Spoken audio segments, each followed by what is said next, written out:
If you can spare just a few minutes of your time, I'll make getting into your dream school easier than scrolling YouTube. Sound like a pretty good deal? Cool. Every year, 385,000 students apply to the Ivy Leagues. And unfortunately, only 4% of these students get accepted. That means for every one student that applies, 24 students get rejected. So how you direct your energy over the next few years is going to be absolutely critical.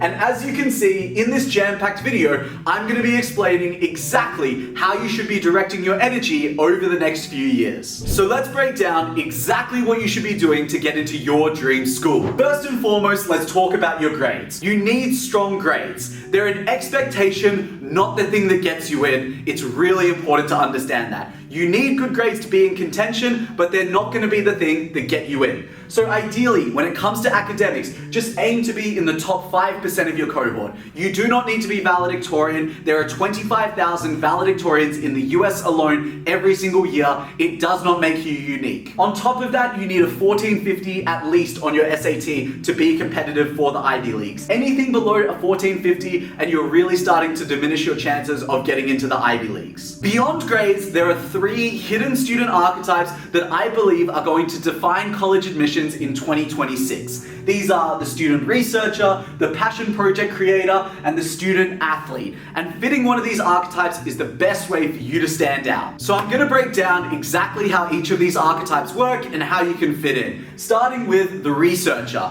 The research archetype in 2026, in my opinion, is the best way to stand out in the college admissions process just because so few students are actually doing it well. For this archetype, you want to be working with professors or research institutions to publish legitimate research that's in your intended future major. The best students aim for 3 to 5 research publications in their field of interest. So if you're a medical student, do 3 to 5 publications on cancer research. If you're an engineer, do 3 to 5 publications in the field of AI. Publishing top research can be super difficult, so if you want 3 to 5 research publications, you can book a discovery call with my team using the top of the description. This is something we're super specialized in, which is helping students to publish top research and therefore get into their dream schools. Once you have these 3 to 5 research publications, you can then move on to the next critical step, which is summer research programs. So I'm talking about programs such as MIT RSI, Stanford SIMR, or Boston University's RISE research program. Alumni of these research programs have the highest Ivy League admit rates in the world because this is something that Ivy Leagues are actively looking for in 2026 and beyond. If you absolutely hate research,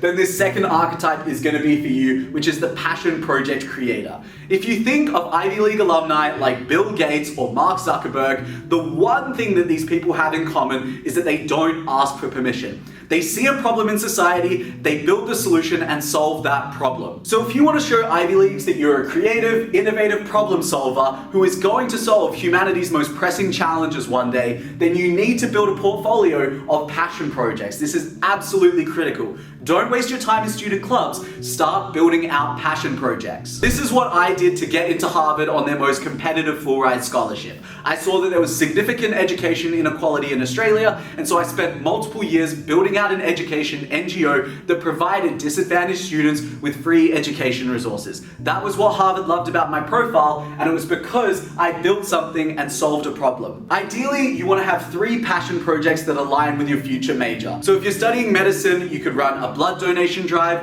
you could create hampers for children in hospital, or you could create a caloric intake tracker, or literally anything else related to the field of medicine. If you're passionate about climate change, you could build a CO2 emissions tracker for local businesses. You could change the waste management policies at your local school. Or even you could take recycled materials and turn them into products that you then sell. Whatever your major is going to be, start building as many passion projects in that field as you possibly can, and that is going to help you stand out above all the other students who are just doing volunteering or doing student leadership positions in clubs that, to be honest, the Ivy Leagues have stopped caring about a very long time ago. So from your freshman year, start building out a passion projects portfolio. Solve as many problems as you can, go as deep as you can with your passion projects have the broadest level of impact possible, and that's going to help you stand out above all the students who are just joining clubs, taking up positions of student leadership, and doing random volunteering that no one cares about. So from your freshman year, start building out as many passion projects as you can, go as deep as you can with them, and have as much impact as possible. The final archetype is student athletes. Most people don't realize this, but the Ivy League is literally a name for the sporting league in which these schools operate.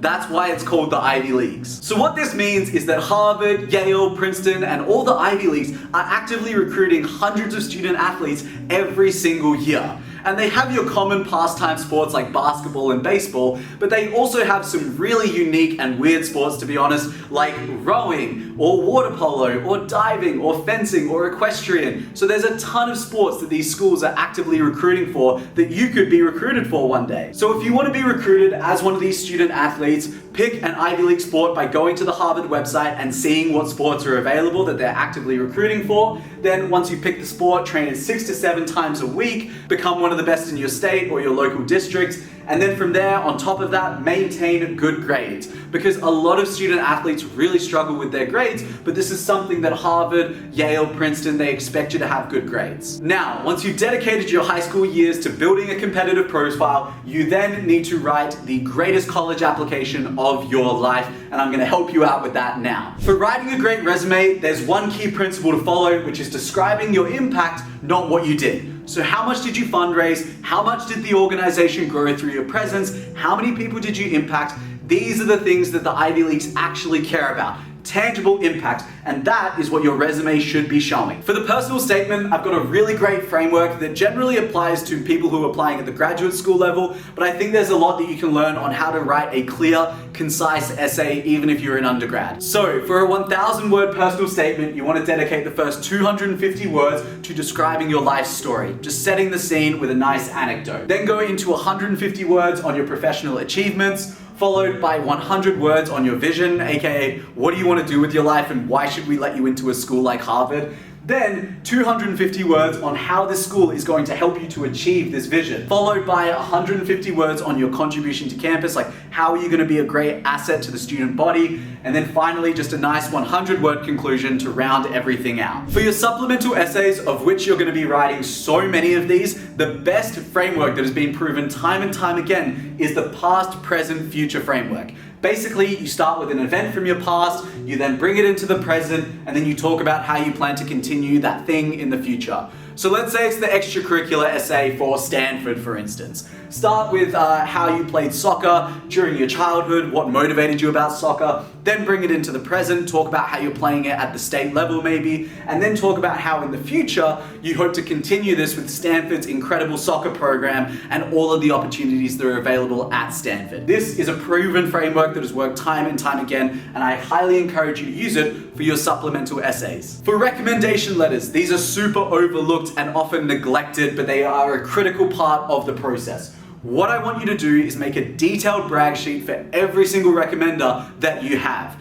This means you should detail all of your accomplishments, all of the things that you want them to talk about, all of the anecdotes you'd like them to mention about your relationship with the recommender, what you hope to do at the school, what you hope to achieve in your lifetime. Give your recommender as much detail as possible, because the more you give them, the better the recommendation letter will be. Finally, for your Ivy League interviews, of which you'll have to do many if you've been following this process, the most important part is practice. So find all the most common Ivy League questions online, they're available everywhere, and then do at least 10 mock interviews. I know you're going to be tired at this point, but please just get in your repetition. Practice everything, know your answers extremely well, but on the day of your interview, I want you to forget all of your preparation and go in there and just be human. This is super important. I don't want you to come off as arrogant. I don't want you to come off as like you know everything, or that you're better than the interviewer, or that you're certain that you're going to get into this school. Just be a human being, have a genuine conversation, because at the end of the day, they're looking for people who are going to be great assets to the campus, not people who just think they're better than the rest of the world. And congratulations. If everything goes well, you'll be admitted into your dream school in no time. Obviously, Honestly, all of these steps are simple in theory, but complex in execution. So if you want comprehensive one-on-one support from myself and my team through this entire process, you can book a free discovery call using the link at the top of the description. And just by attending the discovery call, which is just 20 minutes, we will give you free access to our 39-page ebook. See you soon and good luck.